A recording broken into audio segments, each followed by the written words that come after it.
Hello everybody. Another video. First off, look at this nice sweater my mom got me. It is a bit baggy on me, but it is really warm. Oh, I'm jostling the mic. It is really warm and really nice and I like it. Anyway, on to the review of a series this time, the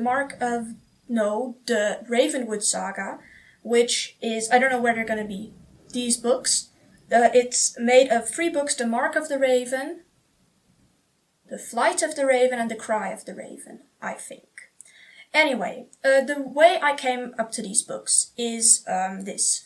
So, I searched up Christian YA literature a while ago, and the reason I did this was because I was seeing this thing that was happening a lot when I was reading fantasy, and that was that I had to compromise on beliefs and values. So the thing is, like I said, in fantasy, which is one of my favorite kinds of books, authors can very easily make their characters do immoral things by saying it was necessary. So, for example, there's less chance you might kill somebody in a genre like romance than in, fantasy or something like that. And it bothered me a lot because I don't really want to be reading books that are going against my worldview, because I'd often be saying things like, well, I know technically speaking this makes him a murderer, and yes, that wasn't a great thing he did either, but the books are great, so I want to keep reading. And there's also good parts, so maybe they balance out, they don't, but so anyway, that saps the fun out of things. So I looked up Christian YA literature, and I didn't really expect there to be that much. I know I've already read Lord of the Rings and Narnia. I haven't read The Silmarillion or anything like that, but I was feeling like having some other authors.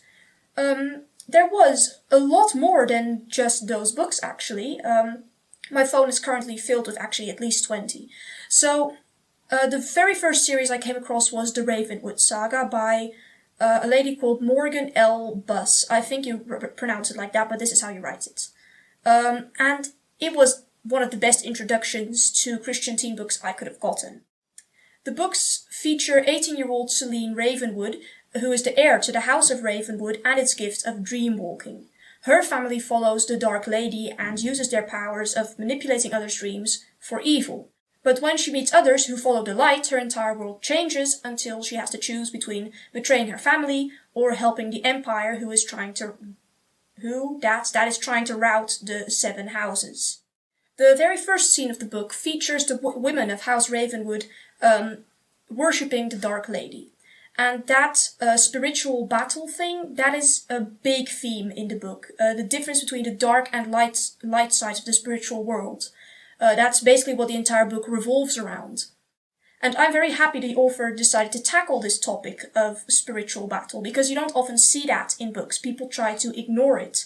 But as someone who has seen the effects of ancestor worship, I felt that the whole atmosphere of fear and hatred that was shown in the book, in those who follow the dark, was very well done. It's especially good to see this in a day and age where people don't often really want to acknowledge the existence of Satan and demons. The difference between followers of the light and followers of the Dark Lady is very clear. Followers of the light are less ruled over by fear and live happier lives, caring for others as if they are equals. So the light is obviously this book's version of God, and the characters have a strong relationship with him. So the light is referred to as him, but without the capitalization. But, the light has given each of the houses their gifts to do good. But over the years, the houses have kind of subverted this to do evil with them as well. So, a bit like people nowadays use their talents that God has given them, sometimes to do good and sometimes to do evil. Seeing one thing that really actually helped me grow my own relationship with God was seeing the characters grow their relationship with the light, because basically the two are interchangeable, honestly. But I was not expecting that, honestly. I was just expecting a good Christian book, and I got so much more. It was really good just to see the love these characters had for the light, and and difficult topics were addressed as well, as why is there suffering and stuff like that. So it really actually made me more enthusiastic to be following this world's light, God. The first book spans a few weeks, during which the 7 houses come together, each of which has its own gift. Each of the 7 houses rulers have their own gift, and they come together to discuss the threat of the oncoming empire, or as is the case for some of the houses, to deny that the threat exists. Celine learns about her gift of dream walking and the violent history of her house. There is some action, mostly when Celine visits other people's dreams. Since she seeks out their darkest fears, these scenes can get a bit intense. No, not a bit intense, they can get intense.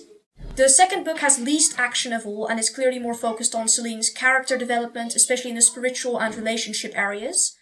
The action really starts at the end, and it isn't a lot, although there are some major developments throughout the book, so it is an important book. Book 3 is the part where the real violence starts, the real fighting. The war is on, and there are lots of fights. They aren't very bad in the violence aspect, but the author manages to make them intense in other ways, which I'll explain later. Something that really stands out to me was, and really shone out of the book, was the author's love for people. This may seem strange that you can read this from a book, but you can see it in the way that, for example, minor characters are treated with respect and not as mere plot devices. Usually when a minor character in a book gets hurt, this is done so that the main character gets character development. And that's the case here as well, but the minor characters are still treated as real people that deserve attention. And their tragic stories are important, not necessarily to the plot, but just because they are people. And this makes the dream sequences of the first book very intense. They aren't treated just as horrible because Celine has to see them, but also as horrible things for the servants whose dreams she's infiltrating to go through. I was just looking through the video that I'd edited and I realized I left some things out.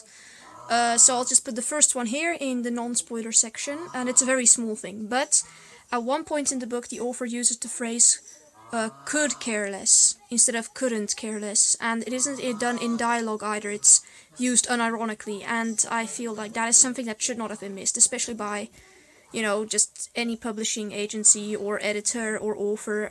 It's just kind of an annoying little thing that just bugs me very much when I see it, so that's a very small thing. Just saying, from now on there will be spoilers throughout the next video, so I'm going to be talking about this a bit more.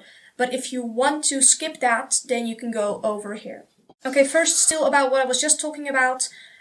In one of the dream scenes, one person has a nightmare of when they were raped. So these scenes are very hard to read. It was painful. It was very painful. At the end of the first book, Damien and of House Maris, which I haven't even mentioned yet. Okay. Damien of House Maris and Celine are on the run, and Damien has to raise the water. That's his power. He can move water, and he can basically move the water up in such a way that it creates a solid wall. Now, and then there comes a twist that I felt wasn't really built up enough. Basically, apparently when he raises the wall, anybody who isn't part of his house gets swept away by the waters and dies. But the thing is, Celine is with him, also on the run.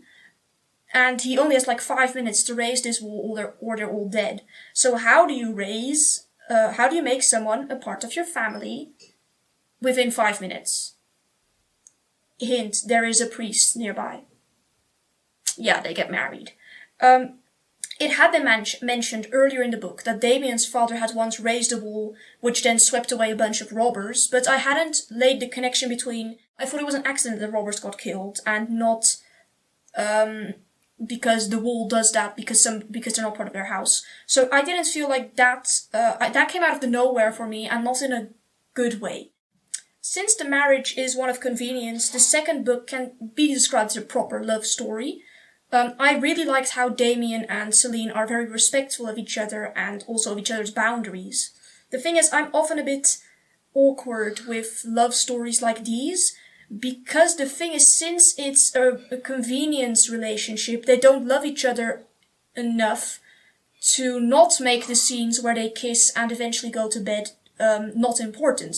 Basically what I'm saying, you have to add those scenes in to show now they're actually decently married. Not decently married. Married in such a way that they both love each other. Thankfully, the author always stays on the side of decency. There are some kissing scenes, but before it gets way too far, she just cuts away. There are still very good romance scenes, it's just it doesn't take it too far. There are some communication mishaps on the way to a good relationship, but I could see why these were there. So in contrast to in other books where the communication mishaps are just dumb, here I realized why it would happen, and the characters, Damien and Celine, were really trying. So it wasn't as if they were lazy or something. So in the end, they have a very good relationship built on trust, and I was very glad. I was very happy with this book, but that's also, it's the first book actually that I've read that was a book like this with so much romance in it that I really liked, so that's nice. In the last book, Celine fights the Dark Lady and with the help of the light defeats her. And after this, it is said that the Dark Lady is no more and and has no power unless people believe in her and obey her. Now, I don't think this is very biblical because Satan is said to be immortal, just like all other angels.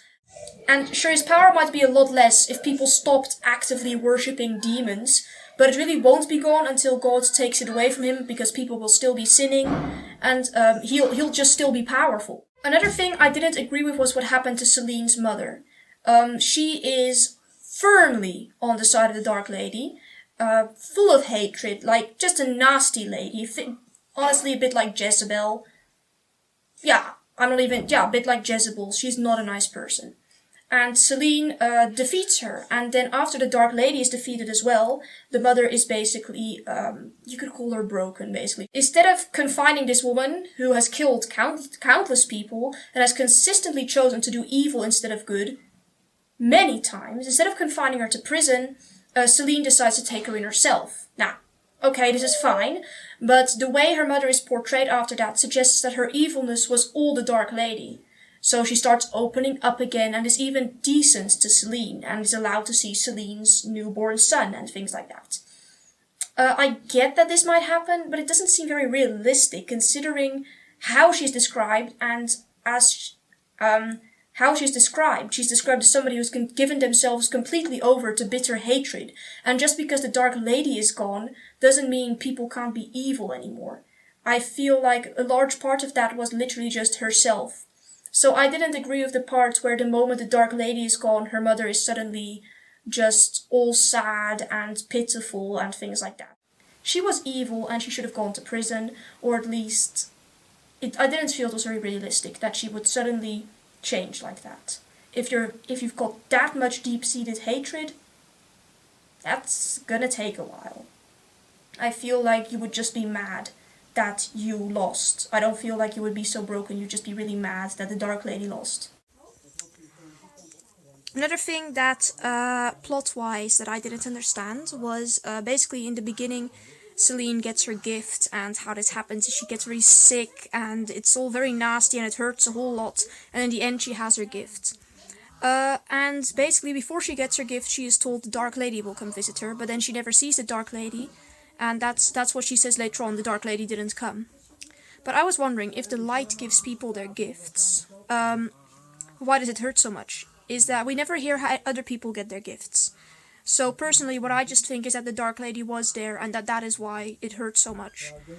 But it isn't ever explained, actually, that why her getting her gift hurts so much, and if it's from the light. So basically, that's what I think. Even though the book does explicitly say the Dark Lady wasn't there while she got her gift, but that's just what I think. But it's never explained, so that's a bit of a plot hole.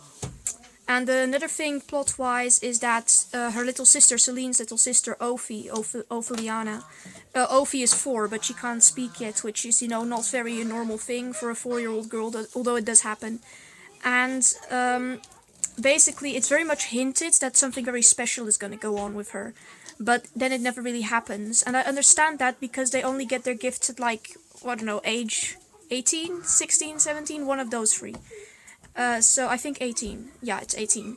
So, of course, I understand that it wouldn't happen yet, but if it's not going to happen in the trilogy, then maybe you shouldn't hint at it so much, because it really felt like the author was trying to say Ophi is going to have something very special happen. And I get that probably what she was just trying to say is, she's got a lot of potential, and even though she can't speak yet, she's a beautiful girl. But it felt like she was just trying to say, maybe she's got extra special powers or something. Like, maybe Earth and Dream powers. That would have been cool. But, yeah, that never happens. So that's just something that gave me the expectation that she was going to get something special, and then she didn't. Really relieved to find out that there are good Christian fantasy books out there. Most of the spiritual messages in the Ravenwood Saga are biblically sound, but the plot itself is just also really good. It can be a bit dark at times, but the light's presence is always there. Their characters are well developed and lovable, even when they make mistakes. The relationships and struggles the characters had with the light actually excited me to take more time with God, so that's good. So for the first time in a long while, I actually completely recommend these books. You should go give them a read, they're great.